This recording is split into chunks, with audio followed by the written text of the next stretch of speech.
이 판결은 자백이라는 증거가 형사재판에서 어디까지 신뢰될 수 있는지, 그리고 국가 안전과 관련된 범죄에서 형법이 어떤 시점부터 개입할 수 있는지를 차분하지만 단호하게 보여준다. 대법원 84도 1381 판결은 간첩사건이라는 특수한 맥락 속에서 자백보강법칙, 실행의 착수, 중지범의 성립이라는 형법의 기본 개념들을 다시 정렬한다. 형사소송법이 자백 외에 보강 증거를 요구하는 이유는 단순하다.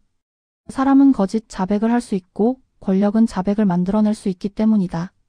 그래서 법은 자백이 진실임을 뒷받침할 무언가를 요구한다.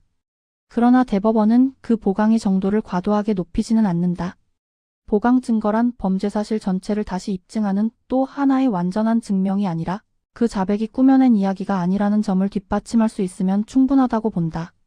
직접 증거일 필요도 없고 정황이나 간접 사실이어도 좋다.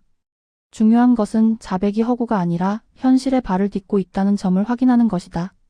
이 사건에서 피고인들은 북한 공작원과의 접선, 지령, 수수, 기밀 탐지 임무에 관해 자백하였다. 그리고 그 자백은 제1교포 인물의 성향, 북한 공작 조직의 활동 방식, 피고인들과의 접촉 경위 등 여러 정황에 의해 뒷받침되고 있었다. 대법원은 이를 자백의 진실성을 담보하기에 충분한 보강으로 평가하였다. 이 판단은 자백 중심 수사의 우호적인 해석처럼 보이지만 동시에 자백만으로는 안 된다는 원칙을 분명히 전제하고 있다는 점에서 당시로서는 분명한 기준 제시였다. 판결의 또 다른 핵심은 간첩죄의 실행 착수 시점이다. 간첩죄는 결과범이 아니라 목적범이며 국가의 안전이라는 추상적이면서도 중대한 법익을 보호한다.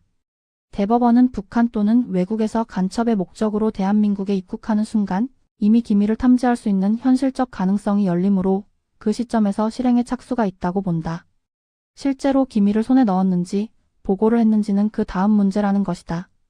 이 논리는 간첩죄의 실행 개념을 상당히 앞당기는 해석이며 국가 안전 보장을 강하게 의식한 판단이라 할 수 있다. 피고인은 지령을 바로 수행하지 않고 보류하고 있던 중 체포되었으므로 중지범에 해당한다고 주장하였다. 그러나 대법원은 이를 받아들이지 않았다.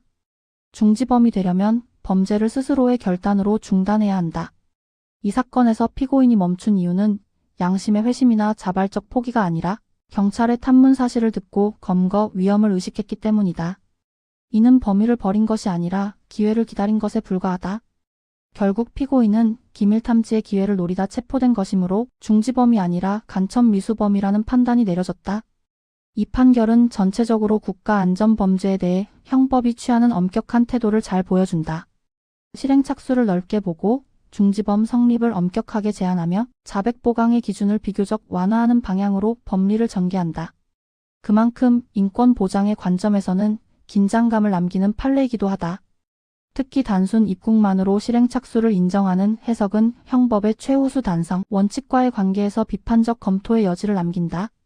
이 판결을 오늘의 시점에서 다시 읽으면 국가보안법이 폐지될 경우의 논의와도 자연스럽게 연결된다.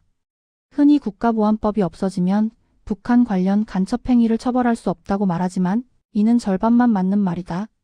형법 제98조의 간첩죄는 적국을 위한 간첩행위를 처벌하고 있고 판례는 북한을 형사법적으로 적국 개념에 포함시켜왔다. 따라서 대한민국 영역 안에서 북한을 위하여 기밀을 탐지 수집하거나 이를 목적으로 입국한 행위는 국가보안법이 없더라도 형법상 간첩죄로 처벌이 가능하다. 다만 형법 간첩죄는 그 자체로 범위가 좁다. 찬양이나 고무, 단순한 접촉과 교류, 예비나 음모 단계까지 포괄하던 국가보안법의 기능을 그대로 대체할 수는 없다. 결국 국가보안법 폐지 이후의 문제는 처벌 가능성의 유무가 아니라 형법이 어디까지 개입할 수 있고 어디에서 멈춰야 하는지를 어떻게 정교하게 설계할 것인가의 문제다. 대법원 84도 1381 판결은 그 출발점에 서 있는 판례다.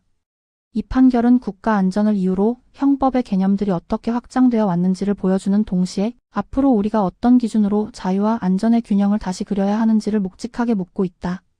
낭독으로 들려주어도 무게가 남는 이유는 이 판결이 단순한 과거의 간첩 사건이 아니라 오늘의 형사법 질서와도 여전히 대화하고 있기 때문이다.